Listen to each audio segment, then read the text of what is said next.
अस्सलाम वालेकुम। Revision lecture है। आप लोगों को पता है लास्ट वीक स्टार्ट होने लगा है। हम लोगों ने कवर किया था चैप्टर नंबर 1 और साथ ही साथ गेम्स, और इसी में से जो है वो आपका पेपर बनेगा। पेपर पैटर्न भी आप लोगों के साथ शेयर कर दिया जाएगा।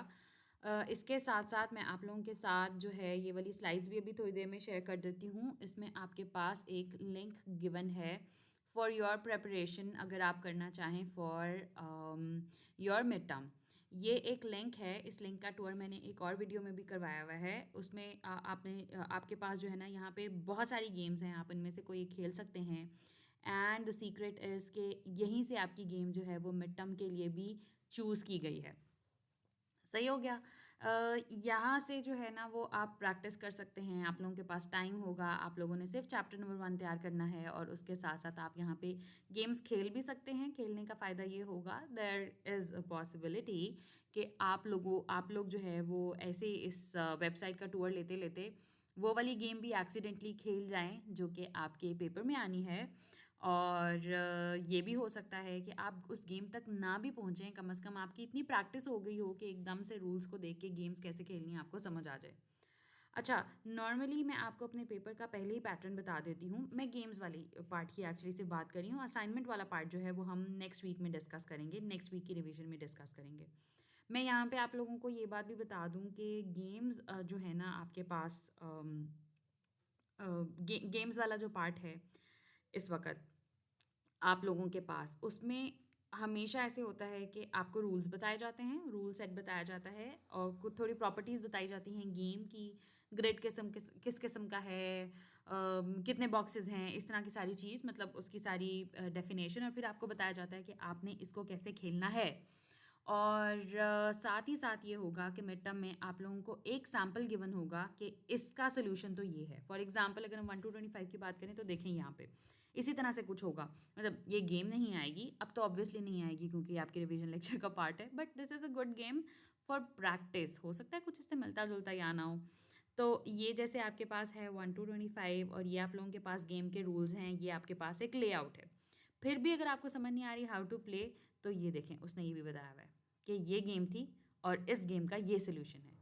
अब जब आप रूल्स को सामने रखेंगे और ये वाला जब आप सोल्यूशन देखेंगे तो फिर आपको आपकी जो चीज़ें क्लियर नहीं हो रही थी वो क्लियर हो जाएंगी।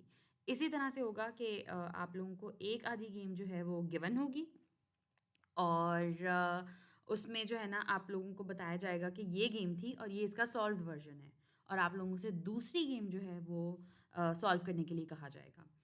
1 to 25 की भी जो प्रैक्टिस के लिए है आपके पास लिंक, वो यहाँ पे गिवन है। अगर आप चाहें तो यहाँ से प्रैक्टिस कर लें, नहीं तो ये जो मैंने आप लोगों का जो सही जो लिंक दिया है ना सबसे पहले प्रैक्टिस के लिए, इधर भी 1 to 25 पड़ी हुई है। ठीक है। आप लोग एक और काम भी कर सकते हैं कि आपके पास जैसे ये है फॉर एग्जांपल, इसको आप सॉल्व करने की कोशिश करें, अपने पास बनाएं, इसको सॉल्व करें, and once you are done with that तो उसके बाद आप देख सकते हैं कि आपका आंसर ठीक आया कि नहीं आया, और फिर आपको पता लग जाएगा कि आपने गलती क्या की है। इसको खेलना कैसे है ये मैंने एक दूसरे लिंक में बताया हुआ है, वहाँ से आप देख लीजिएगा। मैं वो आप लोगों के साथ लिंक भी शेयर कर चुकी होंगी होपफुली, जब आप लोग ये वीडियो देख रहे होंगे तो। इसके बाद हम आ जाते हैं दूसरी गेम की तरफ, that is magic square. Magic square basically क्या गेम है कि ये आपके पास जो है ना वो नंबर्स, बेसिकली 3 by 3 का एक ग्रिड होता है जिसमें टोटल 9 बॉक्सेस बन जाते हैं और आपने इसे फिल करना होता है with 1 to 9। Each number can only appear once. हर नंबर जो है वो एक ही दफ़ा आ सकता है, तभी 1 से 9 तक कंप्लीट होंगे। आपने इन नंबर्स को इस तरह से अरेंज करना है कि the sum of any 3 numbers is adds up to 15। मतलब जब भी बनेगा वो 15 का सम बनाएगा। किस किस तरह से उसने बताया हुआ है। आप उसे वर्टिकली करें, मतलब कि ऐसे भी 15 बने, इस तरह से भी, हॉरिजॉन्टली भी सारे 15 बने और डायगनली भी 15 बने। एक ट्राई करके देख लेते हैं, इसका सोल्यूशन निकालने की एक ट्राई करके देख लेते हैं। हमें पता है सबसे बड़ा नंबर 9 है, तो हम 9 को इधर पुट कर देते हैं। मतलब ऐसे मैं स्टार्ट कर रही हूँ 9।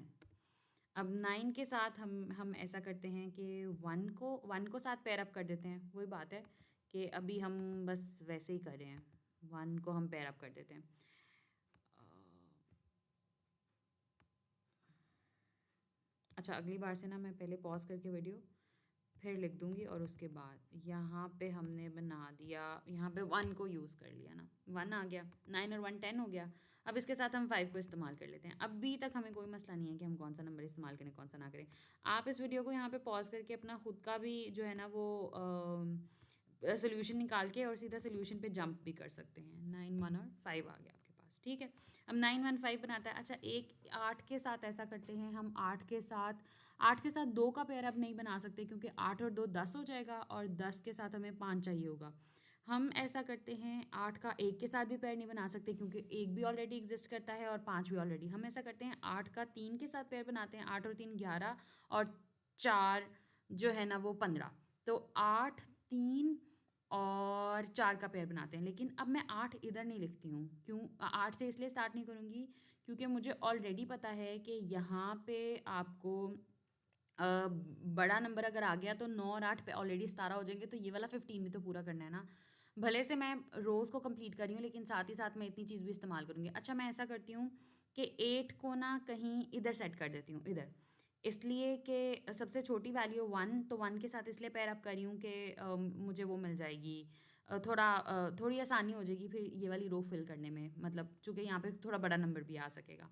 ठीक है, मैं 8 को इधर रख देती हूँ और 8 के साथ मैंने क्या कहा था, 3 और 4, 3 को इधर रख देती हूँ और 4 को इधर रख देती हूँ। चलें जी, ये 3 8 4 आ गया। अब मेरे पास और क्या नंबर बचा है, एक मेरे पास 2 बचा है, 1 2 3 4 5, एक 6, 2 और 6 और 7, और 6 और 7 क्या होता है, 13 और +2 15 हो जाता है। वेरी गुड, तो मैंने पेयर तो ठीक बनाए हुए हैं। अब मैं देख लेती हूँ कि मैंने 2 6 और 7 को किधर रखना है। 9 और 3 क्या बन जाते हैं, 9 और 3 12, 9 और 3 12, और आपको अब और क्या चाहिए, 9 और 3 12, 12 और 3 15। इसका मतलब यहाँ पे मैंने कुछ गड़बड़ ऑलरेडी की है। अच्छा, मैं यहाँ पे 4 को ले आती हूँ, इसमें ना इधर मैं एडिट कर सकती हूँ। हाँ, इधर मैं 4 को रख देती हूँ और इधर जो है ना, अब आपने यही देखना है, मैं इसीलिए इस वक्त वो कर रही हूँ कि आप लोगों को पता लग जाए कि गलती हो सकती है, दैट्स ओके। अब 9 और 4 जो है वो 13 होते हैं और 13 के यहाँ पे नीचे जो है ना वो 15 आ सकता है। तो यहाँ पे हम ऐसा करते हैं, ये मैंने एक टेक्स्ट बुक ऑलरेडी यहाँ पे रख दिया था।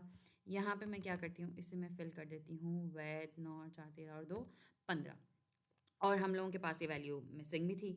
अब आ जाएं आप इधर, 8 और 1 9, 9 और 6 15, तो हमें पता लग गया कि हमारा 6 जो है वो इधर आना है। इंसर्ट कर देते हैं एक नया टेक्स्ट बॉक्स और यहाँ पे हम उसकी वैल्यू ऐड कर देते हैं एंड दैट इज़ 6। यहाँ पे हमारे पास 6 आ गया। पीछे हमारे पास क्या बचा, पीछे हमारे पास बच गया ये 5 और 3, हो गए हमारे पास 8, 8 और 7, वेरी गुड, 7 आ गया इधर से यहाँ पे। ये इस चीज़ को उठाया और हम इधर ले गए और यहाँ पे 7 आ गया। दोबारा चेक कर लें, दोबारा चेक कर लेते हैं। 9 और 4 13, 13 और 2 15, 1 और 8 9, 9 और 6 15, 5 और 3 8, 8 और 7 15, वेरी गुड। 9 और 1 10 और 5 15, 4 और 8 12 और 3 15, 2 और 6 8 और 7 15। सो हॉरिजॉन्टली और वर्टिकली हमारा 15 कंप्लीट हो रहा है। अब हम डायगनली चेक कर लेते हैं। 5 और 8 13 और 2 15, 9 और 8 और 7, यहाँ पे आके गड़बड़ हो गई कि हमने 9 और +8 ऑलरेडी 17, 17 + 7, इसका मतलब ये हमारा रिजल्ट। अब वही बात है, इट लुक्ड लाइक कि ठीक हो गया हो गया हो गया बिल्कुल ठीक हो गया, लेकिन आखिर में आके एक डायगनल जो है वो हम लोगों का इनकम्प्लीट रह रहा है। यहीं पे पॉज करें, इस गेम को खुद खेलें, अदरवाइज़ मैं 1-2 सेकंड के बाद इसका सोल्यूशन दिखा दूंगी, लेकिन इसी में नंबर्स को आगे पीछे करें, फिक्स करने की कोशिश करें। ये जो 3-3 के हमने जो है ना वो नंबर्स के आपस में जो है ना वो सब ग्रुप्स बना लिए हैं, इनको तोड़ें। हो सकता है कुछ आगे पीछे करने से हमारे पास बन जाए। जैसे कि यहाँ पे हमने 4 8 और 3 जो किया था, 4 8 और 3 करने की बजाय हम 8 के साथ 6 को ऐड करें तो हमारे पास 14 बन जाता है और यहाँ पे 1 आ जाता है। तो यहाँ पे 1 4 करने की क्या ज़रूरत है, मतलब 6 ही बनाना ना, वो तो आप जो है वो एक 4 और 2 के साथ भी बना सकते हैं। ये करके देखें, डिफरेंट स्ट्रैटेजीज़ को इस्तेमाल करें और इसको इस तरह से सेट करें कि हमारा जो एक डायगनल अभी तक मसला कर रहा है वो ना करे। इधर आप वीडियो को पॉज भी कर सकते हैं। पता नहीं आपने वीडियो को पॉज किया कि नहीं किया, पर ये इसका जो है वो सही सोल्यूशन है। अब आप जहाँ से भी देख लें, वर्टिकली, डायगनली, रोज़ में, कॉलम्स में, या डायगोनल में, जहाँ से भी आप सम करेंगे आपके पास 15 ही आएगा। अब देखें ये क्वेश्चन भी ऐसे ही है कि ये क्वेश्चन गिवन है और इस क्वेश्चन का ये सोल्यूशन आ जाए। अब उसके बाद इसी के 2 लेवल्स हैं जो आगे उसने बताए हुए हैं, इंक्रीजिंग अ लेवल, कि हर दफ़ा वो पहले 15 कह रहा था और अब वो कह रहा है जो वैल्यूज़ यहाँ पे हो, जैसे इस रो का आंसर 22 आना चाहिए, इसका 8 आना चाहिए, इसका 15 आना चाहिए, इसका 15 आना चाहिए, इसका 15 आना चाहिए। इस तरह से जो है ना आप लोग सॉल्व कर सकते हैं ये दोनों। अच्छा, इसका भी सोल्यूशन गिवन है और जो दूसरा क्वेश्चन है आपके पास प्रैक्टिस क्वेश्चन, उसका भी सोल्यूशन गिवन है। बजाय इसके कि आप सोल्यूशन पे सीधा वो करें, जंप करें, यही आपके पास स्लाइड्स गिवन हैं, आप इन स्लाइड्स को खोलें या इन्हीं वीडियोस में 2 मिनट के लिए पॉज करें, अपने पास एक छोटा सा ग्रिड बनाएं, इनको सॉल्व करें ताकि आप लोगों के मिड टर्म की तैयारी हो सके। Thank you.